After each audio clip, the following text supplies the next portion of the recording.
Next up, we head to Nita Beer Company.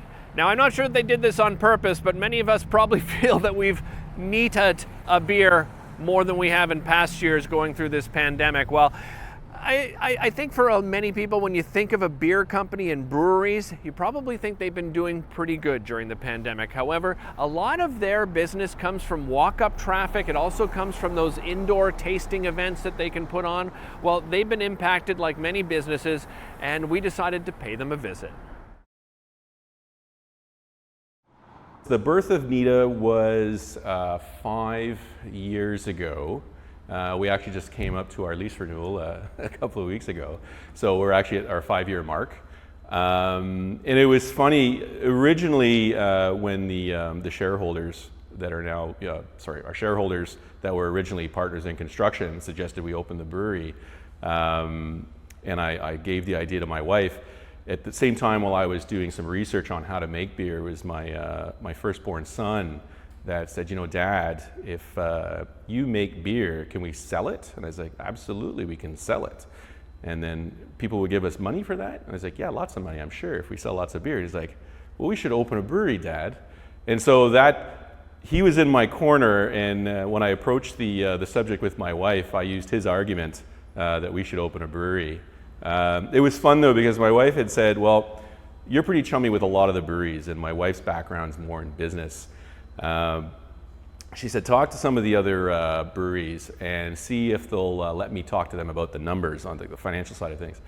And sure enough, the guys at Broadhead and Kitchissippi were glad to share any sort of business data with my wife.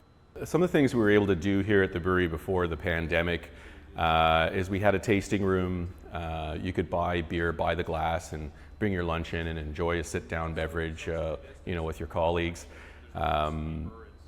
We used to have tours with Brew Donkey, but unfortunately Brad, is suffering some challenges with the pandemic as well. So we miss him and haven't seen him in a while.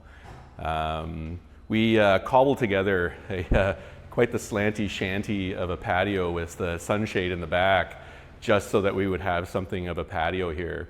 And it's interesting, we do have a good number of regulars that are continuing to support us, and they'll sit outside in the rain with umbrellas and in the cold wind now, as the weather changes in October, like they're still out there drinking, which is fantastic. They might be chronic, but we appreciate the support. I think breweries in the Ottawa area are especially collaborative, and one of the things that we're working on with other breweries is our Advent calendar. Our goal was to do 24 days prior to Christmas. So we looked at partnering with local breweries just in the Ottawa area, and the first incarnation we had 2 beers from every brewery, and then the next year I think we had 21, and this year we have 23. So it's like herding cats. It's very hard to get other businesses of varying sizes to follow process, especially good business process, but we're making it happen, and I think my wife might still have some hair because she's the one trying to wrangle all these rascals. The lockdown, because of the pandemic, has impacted, I guess, a lot of our relationships with local restaurants. We used to have up around 60 different restaurants that we've worked with. Maybe 6 right now. So it's fairly significant. So we saw a pretty good drop, like a lot of businesses that are dealing more in the service industry. We saw some pretty good support from local customers that brought us up, but we're still looking at a year that I wouldn't say is decline, but it's not going to be a banner year for us. So the nice thing about the Advent calendar, for some of the other craft breweries that we're partnering with, it's giving them a little bit more attention, let's say, than they would have gotten otherwise, because they might not be on people's radar. So at this time of year, it's a nice little boost for us and for all the partnering breweries. We usually have between 8 and 10 brands that we like to keep around, like a mix of regulars and seasonals. The number of brands that we have right now is a little bit higher, as it's been a little bit more difficult to sell some of our seasonal stock from the summer.